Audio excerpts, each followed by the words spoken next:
तो दतिया में उपचुनाव की तैयारियां अपने अब आखिरी चरण में हैं। कल यानी कि 30 जुलाई को दतिया में मतदान होना है। बीजेपी से मैदान में है आशुतोष तिवारी, तो कांग्रेस ने घनश्याम सिंह को मैदान में उतारा है। तो भी आजाद समाज पार्टी से उतरे हुए दामोदर यादव ने मुकाबले को पूरी तरह से त्रिकोणीय कर दिया है। अब डोर टू डोर प्रचार के साथ ही दतिया में उपचुनाव की तैयारियां तकरीबन पूरी हो चुकी हैं। पोलिंग पार्टियां रवाना हो गई हैं, बूथ पर मैनेजमेंट हो चुका है और अब इंतजार है दतिया की जनता का। दतिया में उपचुनाव के मतदान के एक दिन पहले क्या रहा माहौल, इस रिपोर्ट में देखिए।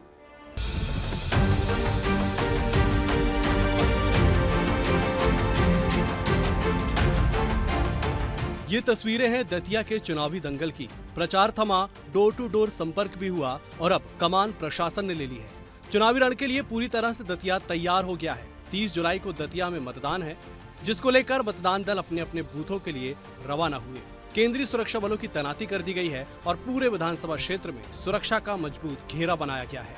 दतिया में उपचुनाव को लेकर आज अंतिम दिन है और आज पोलिंग बूथों के लिए पोलिंग पार्टियां रवाना हो रही हैं। हम कुछ पहले तस्वीर भी दिखाना चाहेंगे कि ये जो सामने बसें खड़ी हुई हैं, इन्हीं बसों में पोलिंग पार्टियां रवाना होकर अपने अपने क्षेत्र के लिए और गांव के लिए यहां से निकलेंगी। प्रशासन ने चाक चौबंद व्यवस्था कर ली है और सभी मतदान केंद्रों पर केंद्रीय रिजर्व पुलिस बल यानी सीआरपीएफ के जवान पहले ही पहुँच चुके हैं। सभी संवेदनशील जो मतदान केंद्र होंगे वहाँ सीआरपीएफ की पुलिस फोर्स, जबकि सभी मतदान केंद्र में सीआरपीएफ की पुलिस फोर्स तैनात है और उसके साथ साथ ही अपने मध्य प्रदेश की पुलिस फोर्स भी तैनात है। प्रशासन का कहना है कि मतदान से पहले हर गांव में फ्लैग मार्च निकाला जाएगा ताकि मतदाताओं में सुरक्षा और विश्वास का माहौल बनाया जा सके। हालांकि 2 दिन पहले से ही जवान फ्लैग मार्च निकाल रहे हैं। दतिया उपचुनाव में प्रचार प्रसार थमने के बाद अब पुलिस प्रशासन पूरी तरह से अलर्ट हो गया है और इसकी तस्वीर मैं आपको दिखा देता हूं कि यहाँ पर जिस तरीके से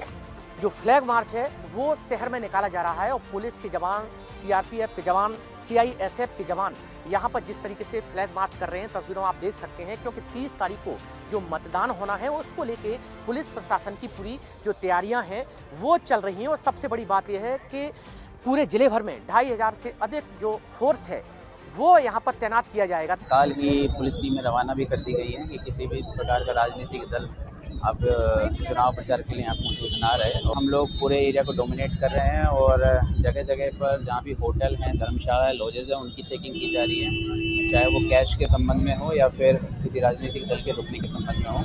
चुनावी प्रचार तो थम गया है, लेकिन दोनों प्रमुख दलों की चुनावी गतिविधियां अंतिम समय तक जारी रहीं। चुनावी अभियान के बाद अब फैसला दतिया की जनता के हाथ में है। सुरक्षा के कड़े इंतजाम, प्रशासन की व्यापक तैयारियां और दोनों दलों की पूरी ताकत के बीच अब सभी की निगाहें गुरुवार के मतदान पर टिकी हैं। मतदान के बाद ईवीएम में कैद होने वाला जनादेश तय करेगा कि दतिया विधानसभा की कमान आखिर किसके हाथों में जाएगी। विस्तार न्यूज के लिए अनिल गौर और निशांत तिवारी की रिपोर्ट।